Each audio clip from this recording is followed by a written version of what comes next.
Me doctor Mayuri Kharade from doctor Mayuri's physiotherapy clinic.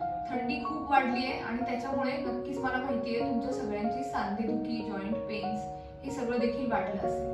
तर आज आपण बोलणार आहोत थंडीमध्ये वाढणारी सांधेदुखी आणि त्याची कारणं आणि त्याच्यावरचे उपाय.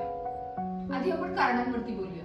जशी जशी थंडी वाढते तसं तसं काही काही लोकांना भीती वाटायला लागते, कारण त्यांची सांधेदुखी वाढते.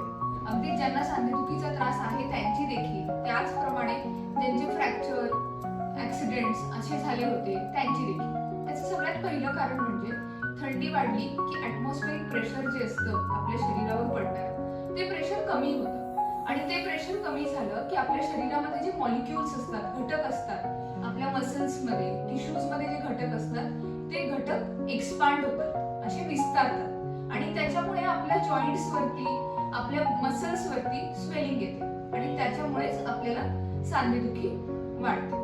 दुसरं महत्त्वाचं कारण म्हणजे थंडी वाढायला लागली की आपल्या हातातल्या, पायातल्या ज्या आर्टरीज असतात, व्हेसल्स असतात, त्या अशा कन्स्ट्रिक्ट होतात, आकुंचन पावतात. का आकुंचन पावतात? की आपल्याला वॉर्मथ द्यावी म्हणून, त्याचप्रमाणे हीट एनर्जीचा लॉस होऊ नये म्हणून त्या कन्स्ट्रिक्ट होतात, आणि त्याच्यामुळे देखील सांध्यांना पोहोचणारं जे ब्लड सर्क्युलेशन असतं ते कमी होतं आणि मग आपल्याला सांधेदुखी होऊ शकते.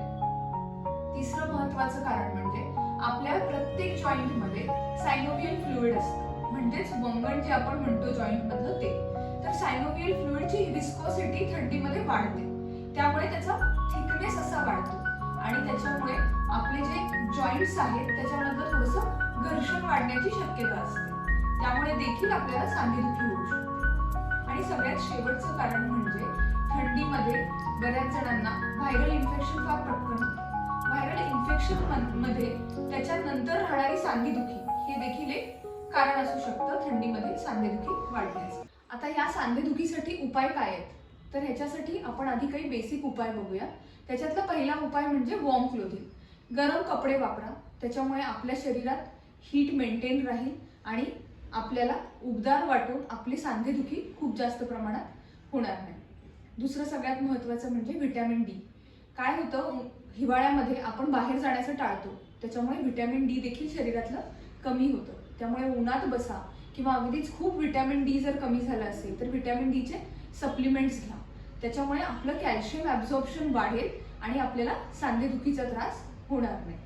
त्याचप्रमाणे पाणी पुष्कळ प्रमाणात प्या. हिवाळा असला की पाणी कमी पिलं जातं. पाणी कमी पिलं गेलं की आपल्या मसल्समधलं, फेशियामधलं पाणी अजूनच कमी होतं, मसल फेशिया डिहायड्रेट होतो, आणि त्याच्यामुळे देखील आपल्याला सांधेदुखी, जॉईंट पेन, मसल पेन या सगळ्या गोष्टी होतात. त्याचप्रमाणे या सीझनमध्ये मुबलक प्रमाणात आपल्याला भाज्या, फळं हे अवेलेबल असतं. व्हिटॅमिन सी युक्त फळं तर पुष्कळ असतात, त्याच्यामुळे सगळ्याच भाज्या, फळं आहारामध्ये भरपूर घ्या. त्याच्यामुळे ते अँटीऑक्सिडंट सारखं काम करून आपल्या शरीराला उत्तम ठेवेल, आपली इम्युनिटी वाढवेल, आपल्याला व्हायरल इन्फेक्शन्स होणार नाहीत, आणि त्याचप्रमाणे ह्या सगळ्यांमुळे होणारी सांधेदुखी देखील आपल्याला टाळता येईल.